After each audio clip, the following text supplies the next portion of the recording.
గుండె ప్రాబ్లం ఉన్నప్పుడు ఎటువంటి టెస్టులు చేయించుకోవాలి, లేదా గుండె యొక్క ఆరోగ్యాన్ని తెలుసుకోవాలంటే ఎటువంటి టెస్టులు చేయించుకోవాలి? ఈ మనకి కామన్గా మన హార్ట్ ఫంక్షన్ గురించి తెలుసుకోవడానికి బేసిక్ టెస్టులు అనేది ఒక 3 ఉన్నాయండి. ఒకటి ఈసీజీ, అంటే మనకి ఛాతి మీద లీడ్స్ అనేది పెట్టి ఈసీజీ తీస్తారు.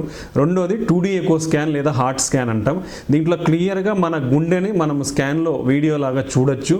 సో మన గదులు ఎలా ఉన్నాయి, లేదా వాల్స్ అనేది ఎలా ఉన్నాయి, లేదా మన గుండె చుట్టూ నీరు కానీ ఇట్లాంటిది ఏమైనా ఉందా, మన గుండె మజిల్ అనేది తిక్కుగా ఉందా, లేదంటే గుండె ఉబ్బిందా, ఇలాంటివన్నీ కూడా మనం హార్ట్ స్కాన్లో తెలుసుకోవచ్చు. నెక్స్ట్ తర్వాత వచ్చేసి ట్రెడ్మిల్ టెస్ట్ అంటాం, అంటే మన మిషన్ పైన పరిగెత్తే టెస్ట్.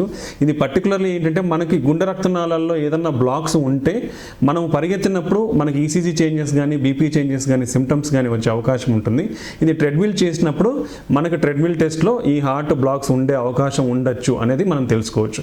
ఇవి కాకుండా జనరల్ బ్లడ్ టెస్ట్ అనేది కొన్ని ఉంటాయి హార్ట్ యొక్క హెల్త్ని తెలుసుకోనికి. దాంట్లో ఒకటి కొలెస్ట్రాల్ టెస్ట్ అనేది చాలా important, kidney function test important, then sugar test, thyroid test, ఇవన్నీ రొటీన్ జనరల్ టెస్టులు చేయించుకుంటే కూడా మన హార్ట్ అనేది ఎలా ఉంది అనే దాన్ని మనం తెలుసుకొని ఒకవేళ దాంట్లో ఏమైనా ప్రాబ్లం ఉంటే మనం దాన్ని జాగ్రత్తగా కంట్రోల్ చేసుకునే అవకాశం ఉంటుంది.